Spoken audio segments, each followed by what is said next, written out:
제2장. 유대인이라 불리는 내가 율법을 의지하며 하나님을 자랑하며 율법의 교훈을 받아 하나님의 뜻을 알고 지극히 선한 것을 분간하며 맹인의 길을 인도하는 자요, 어둠에 있는 자의 빛이요, 율법에 있는 지식과 진리의 모본을 가진 자로서 어리석은 자의 교사요, 어린아이의 선생이라고 스스로 믿으니, 그러면 다른 사람을 가르치는 내가 내 자신은 가르치지 아니하느냐? 도둑질하지 말라 선포하는 내가 도둑질하느냐? 간음하지 말라 말하는 내가 간음하느냐? 우상을 가증히 여기는 내가 신전 물건을 도둑질하느냐? 율법을 자랑하는 내가 율법을 범함으로 하나님을 욕되게 하느냐? 기록된 바와 같이 하나님의 이름이 너희 때문에 이방인 중에서 모독을 받는도다. 내가 율법을 행하면 할례가 유익하나 만일 율법을 범하면 내 할례는 무할례가 되느니라. 그런즉 무할례자가 율법의 규례를 지키면 그 무할례를 할례와 같이 여길 것이 아니냐? 또한 본래 무할례자가 율법을 온전히 지키면 율법 조문과 할례를 가지고 율법을 범하는 너를 정죄하지 아니하겠느냐? 무릇 표면적 유대인이 유대인이 아니요 표면적 육신의 할례가 할례가 아니니라. 오직 이면적 유대인이 유대인이며 할례는 마음에 할지니 영에 있고 율법 조문에 있지 아니한 것이라. 그 칭찬이 사람에게서가 아니요 다만 하나님에게서니라.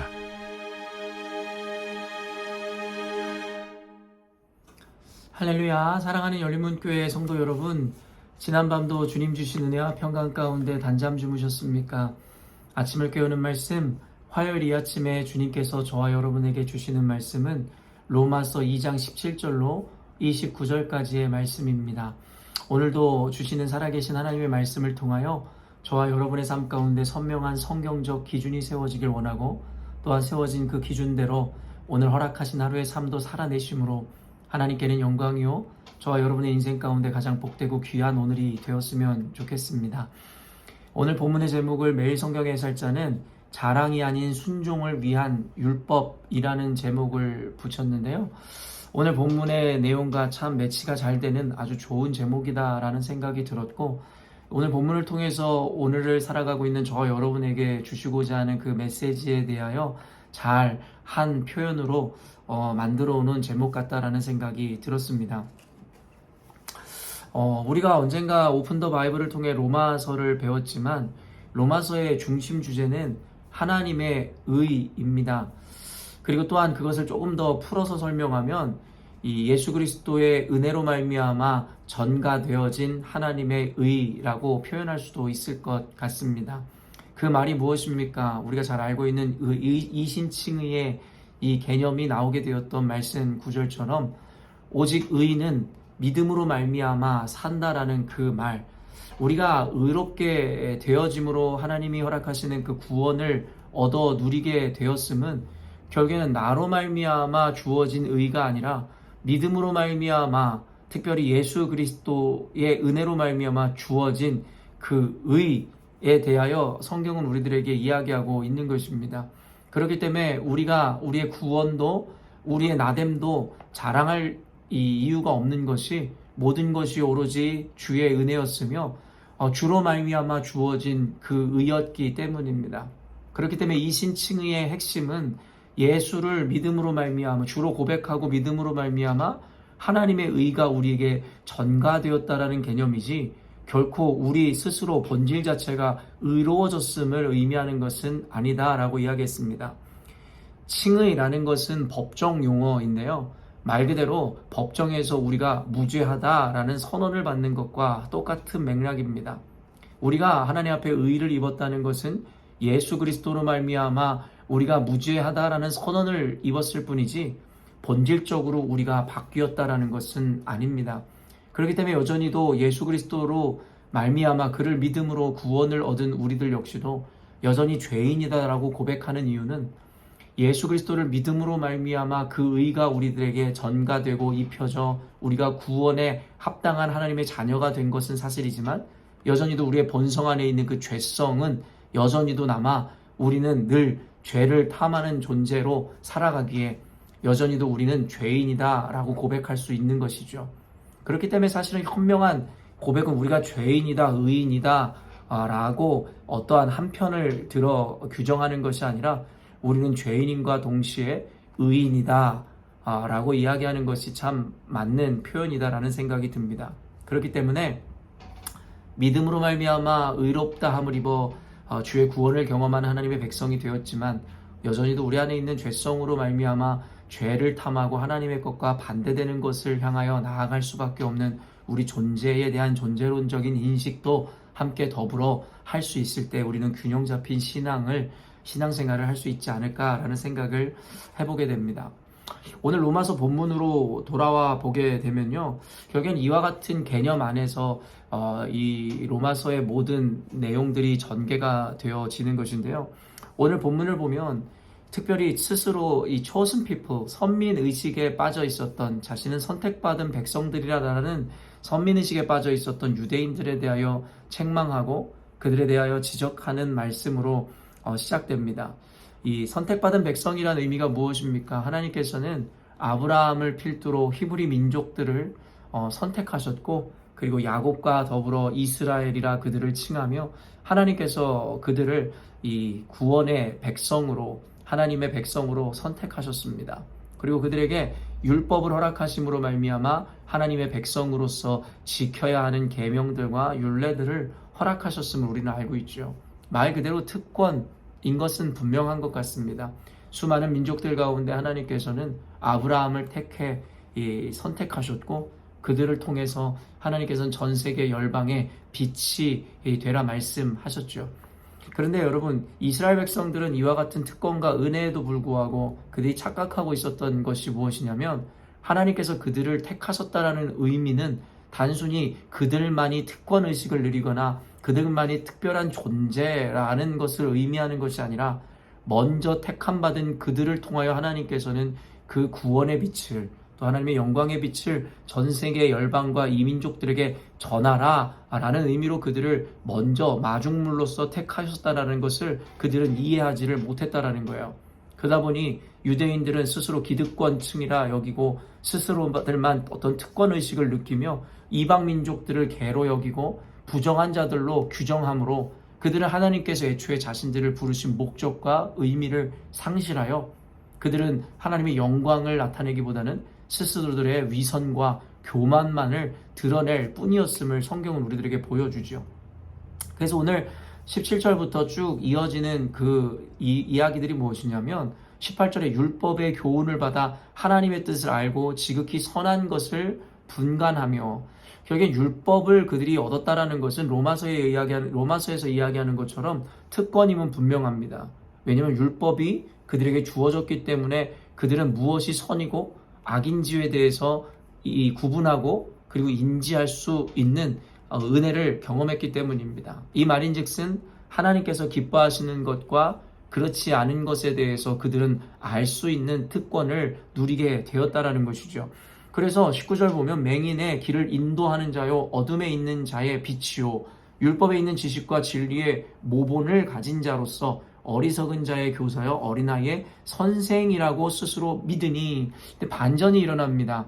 말 그대로 그들은 택함을 받아 율법이라는 귀한 가치를 소유하게 되었고, 이젠 하나님의 뜻이 무엇인지를 알아 맹인된 자들과 어린아이와 같은 자들을 자신들이 그 말씀을 비추어서 인도하는 선생과 지도자와 스승의 이 어떠한 이 역할과 사명을 허락받았음에도 불구하고 마지막에 반전이 뭐예요? 스스로 믿으니. 자신들은 그러한 존재들이라고 특권의식을 누리고 있었으나 21절부터 예하에 나타나는 것은 무엇이냐면, 그들은 행함이 없는 위선으로 말미암아 결국에는 하나님의 영광을 도리어 욕보이게 했다라는 거예요.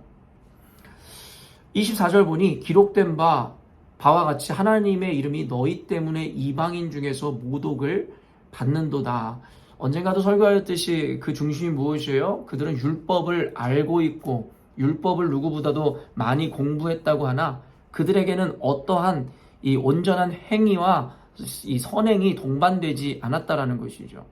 모르고 죄를 짓는 것도 큰 죄악이지만 알고 저지르는 죄는 더 큰 죄악이다라고 성경은 그리고 사회적 통념 안에도 분명히 인식되어 있습니다.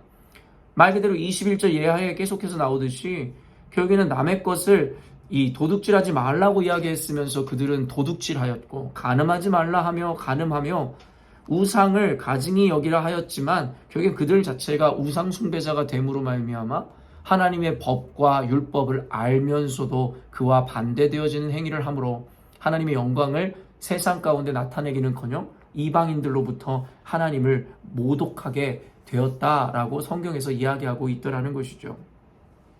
저는 이 말씀을 보면서 단순히 당시에 바리새인들이나 유대인들을 비난하고 손가락질을 하는 것이 오늘의 이 성경이 우리에게 주는 교훈이 아니라 오늘을 살아가고 있는 그리스도인인 우리에게도 이와 같은 동일한 모습과 현상이 나타나지 않냐라는 것이죠.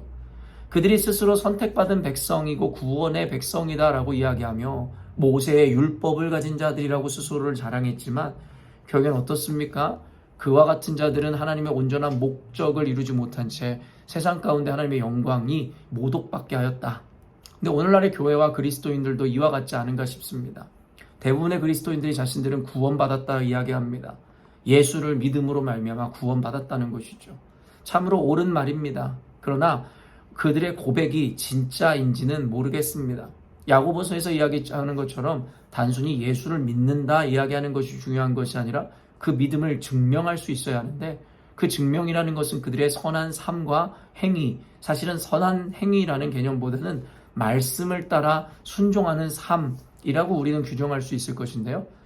당시에 유대인들이 그러했던 것처럼 오늘날의 그리스도인들도 자신들을 예수를 믿어 구원을 받은 자들이라고 이야기하고 내가 교회를 다녀 그리스도인이다 라고 자신있게 이야기하고 그것 안에 특권의식을 누리면서도 결국에는 그와 같이 부르심을 입은 자들에게 주신 목적과 사명이 무엇인지를 잃은 채 결국엔 껍질만 남은 알맹이는 비어버린 속빈 강정처럼 결국에는 세상 가운데 하나님의 영광을 드러내는 삶을 사는 것이 아니라 그들의 잘못된 불순종한 삶으로 말미암아 하나님의 영광과 교회의 영광을 땅에 떨어뜨려 버렸다. 결국에는 성경은 시대를 막론하고 오늘을 살아가고 있는 나에게 주시는 말씀이기에 정확하게 이 시대를 꿰뚫어보는 말씀인 것 같습니다. 그렇기 때문에 28절에 그 유명한 말씀들 그리고 그 내용들이 전해지는데, 무릇 표면적 유대인이 유대인이 아니요 표면적 육신의 할례가 아니니라. 할례라고 하면 그들이 율법적으로 지켜내는, 또 자신들만의 어떤 특권을 드러내는 하나의 상징이고 징표라고 생각했죠. 근데 바울은 뭐라 이야기합니까? 너희들이 율법적으로 너희들이 자랑으로 삼는 그 할례라는 것이 단순히 육신의 할례여서는 안 되고 너희들의 마음의 할례여야 된다라고 이야기하는 거예요. 만약에 마음의 할례가 없이 육신의 할례만 있으면 그것은 아무 유익이 없다라고 이야기하는 것이죠. 말 그대로 표면적으로 혈통적으로 유대인이라고 해서 진짜 유대인이 아니며 육신의 할례를 받았다고 하여 그것이 진정한 할례가 아니라고 이야기하는 것입니다. 29절 보면 오직 이면적 유대인이 유대인이며 할례는 마음에 할지니 영에 있고 율법 조문에 있지 아니한 것이라. 그 칭찬이 사람에게서가 아니요 다만 하나님에게서니라. 간단하게 이야기하면 단순히 우리가 교회 다닌다고 교회에서 어떤 직분이 있다고 하여 저 같은 경우는 목사라고 하여 의로움에 그것이 상징이고 징표가 되는 것이 아니라 증거가 되는 것이 아니다라고 이야기하는 것이죠. 목사라면 목사다운 삶을 살아야 되는 것이고, 그리스도인들과 교회라면 예수를 믿는 자들과 같은 삶, 그리고 그 삶이라는 것은 말씀을 근거로 기준으로 말씀에 순종하는 삶을 사는 것, 그것이 곧 교회이고 그리스도인이라는 것에 대한 증거이고 증표라고 이야기하고 있다라는 것이죠. 오늘 이 말씀을 통해서 단순히 우리가 교회를 다니고 교회에서 직분이 있고 아니면 교회에서 어떤 행사에 참여한다라는 것으로 말미암아 스스로가 온전한 그리스도인이고 구원의 자녀라는 것에 대한 증거로 삼으려 하지 말고, 저와 여러분의 삶에 드러나는 여러분의 언행과 삶의 모양으로 특별히 하나님 말씀에 과연 순종하고 있는지에 대한 그에 따른 열매로 말미암아 우리가 온전한 그리스도인이고 하나님의 자녀인지에 대해서 증명할 수 있어야 됨이라 오늘 성경은 이야기하는 것입니다. 많은 이들이 가정에서 직장에서 결국에는 전도되어지지 않는 남편, 아내, 자녀, 부모, 그리고 직장 동료들 때문에 고민하는 이들이 있을 것입니다. 단순히 오늘 말씀을 통해서 정죄하거나 비난하고자 하는 것은 아니지만 단순히 우리의 마음만큼이나 왜 그들이 변화되지 않고 하나님의 영광 앞으로 나오지 못하는지에 대해서 한번 스스로 반성은 해볼 수 있어야 할 것 같습니다. 단순히 자기가 교회 나가 열심을 행하고 교회에서 리더가 되고 직분을 갖는다의 문제가 아니라 과연 내가 내 남편에게, 내 아내에게, 내 자녀에게, 부모에게, 직장 동료들에게 과연 그리스도인다운 언행과 삶으로 그들에게 하나님의 영광의 빛을 비추어 주었는지에 대해서 우리는 구체적으로 생각해 볼 수 있어야 될 것 같습니다. 성경에서 하나님의 말씀이 무엇인지 분명하게 알고 있음에도 불구하고 당시 유대인들의 율법의 조문을 아는 것처럼, 그러나 그들이 외식하여 삶에 하나님의 영광을 드러내지 못하였던 것처럼 우리도 그와 같은 똑같은 반복되는 죄와 누를 범함으로 인하여 혹시 우리 주변에 있는 이들이 하나님의 영광에 참여하는 것을 가로막는 가림막이 되는 것은 아닌지에 대해서도 생각해 보아야 한다는 것이죠. 방금 전에도 밝혔듯이 이와 같은 개념으로 믿지 않는 가족과 형제, 그리고 어떤 직장 동료로 인해서 스스로를 정죄하라는 이야기는 결코 아닙니다.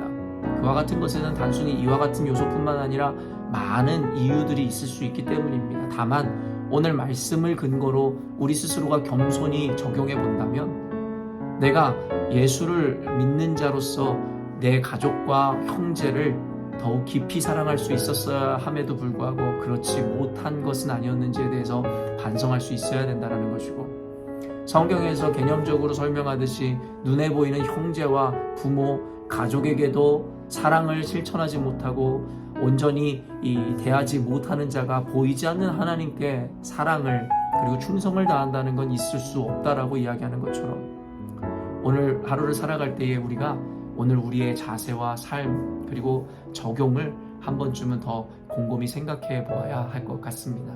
사랑하는 성도 여러분, 오늘 말씀을 단순히 비난과 정죄로 받지 마시고 오늘 말씀 앞에 스스로 겸비하고 겸손하여져서 오늘 하나님의 말씀에 따라 순종하고 부합된 삶을 삶으로 주변에 여러분의 삶을 바라보는 모든 이들이 하나님의 영광을 볼 수 있도록 여러분이 거룩한 산 제물의 삶을 살아내시는 저와 여러분이 되었으면 좋겠습니다. 함께 기도하겠습니다. 사랑하는 주님 감사합니다. 오늘도 말씀을 통하여 당시의 유대인들의 모습을 통하여 오늘날에 외식하고 있는 우리의 모습을 반성하고 돌아볼 수 있도록 은혜를 주심에 감사합니다. 안다는 것이, 또 내가 머물고 있는 곳이 교회라는 것이 하나님 우리가 구원의 자녀이고 하나님의 기쁨 받는 이 자녀라는 것에 대한 증명이 아님을 깨닫습니다.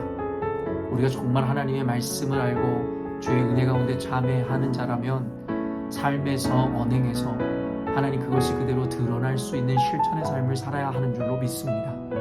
그리고 또한 우리가 그와 같이 살아야 하는 이유는 하나님의 영광은 물론이오니와 세상에 하나님을 알지 못하는 자들에게 하나님의 영광을 내비치고자 함이니 하나님 오늘 말씀을 통하여 깨달은 우리 열린문교회 성도들의 삶을 거룩해 하심으로 하나님께 영광이며 세상 가운데 하나님의 영광을 나타내는 축복의 통로 되게 하여 주옵소서.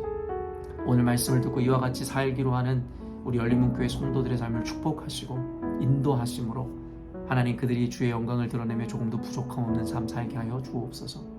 감사드리며 예수님의 이름으로 기도합니다. 아멘. 사랑하는 열린문교회 성도 여러분, 오늘도 주님께서 허락하시는 가장 복되고 귀한 하루를 우리가 맞이하였습니다. 오늘도 주의 말씀에 순종함으로 주님께 영광이 되어지는 그리고 세상 가운데 그리스도의 향기를 바라는 그리스도의 편지로서의 삶을 살아내시는 저와 여러분이 되었으면 좋겠습니다. 아침을 깨우는 말씀은 내일 아침에 또 만나도록 하겠습니다.